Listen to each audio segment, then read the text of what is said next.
Mercredi, des idées en goguette. Marché ouvert, des idées en vrac. Émission sur Alliance 92, tous les mercredis à 6h45 et 7h30. Rediffusion le même jour à 17h30 et à 18h. Foot de luxe. Le rideau vient de tomber sur la Coupe du Monde de football, qui a vu donc le sacre de l'équipe argentine. 3e étoile pour les albicélestes aux dépens de l'équipe de France. Vous avez compris, nous sommes au marché des idées en goguette. Un mondial d'abord marqué par les polémiques sur les droits du travail, des personnes homosexuelles et de diffusion des matchs. Puis, les débats ont définitivement laissé place au jeu, au suspense et aux premières fois. Première Coupe du Monde dans un pays arabe, première fois qu'une formation du Maghreb ou tout simplement du continent africain accède aux demi-finales, premier trophée mondial pour un joueur dont c'était le seul titre qui manquait à son riche palmarès. À Madagascar, quand le foot apporte la lumière au pays, eh bien, vivement une compétition de ce genre à longueur d'année pour que l'on jouisse d'un approvisionnement presque ininterrompu. Bah oui, de l'électricité, pardi. Et pour cause, les foyers ont pu suivre les matchs diffusés en clair sur la chaîne nationale. Dans la limite du stock disponible entre nous, dirait-on, dans un autre domaine.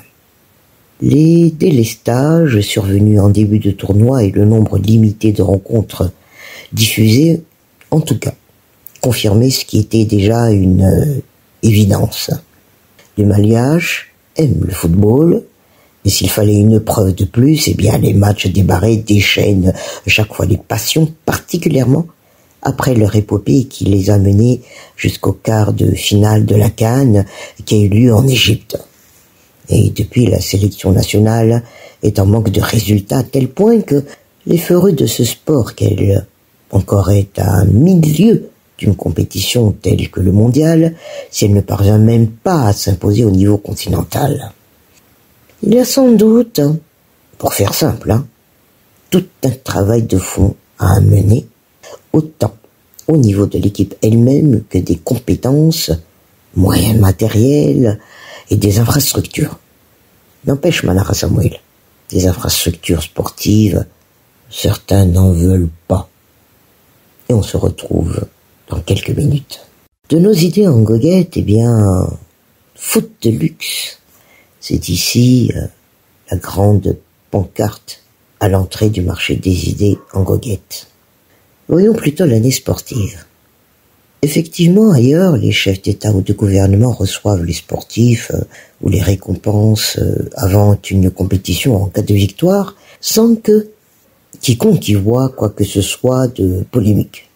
Ici, la présence d'un président de la République dans un stade et jusque dans les vestiaires pour remonter le moral des troupes laissera place aux commentaires et autres interprétations. Ailleurs, il se construit des stades sans que cela ne devienne nécessairement un argument d'opposition politique. Ici, on critique ce genre d'initiative parce que ce n'est soi-disant pas utile et que c'est de l'argent jeté par les fenêtres.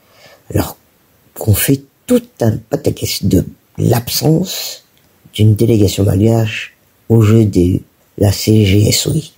Alors certes, dans un contexte fortement marqué par les impacts de la crise sanitaire, une conjoncture mondiale difficile, il est concevable que certains ne comprennent pas que l'on puisse investir dans les infrastructures sportives, et beaucoup estiment que le moment n'est pas opportun.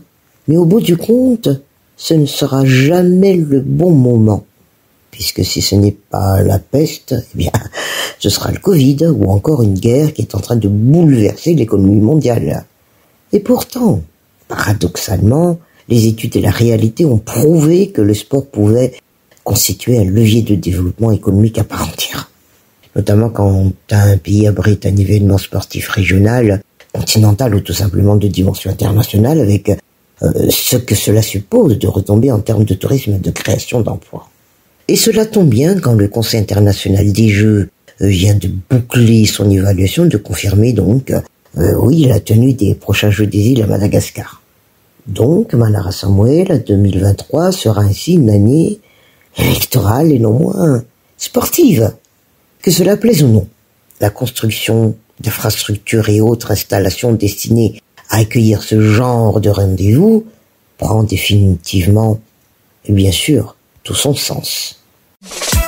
Mercredi, des idées en goguette. Marché ouvert, des idées en vrac. Émission sur Alliance 92, tous les mercredis à 6h45 et 7h30. Rediffusion le même jour à 17h30 et à 18h.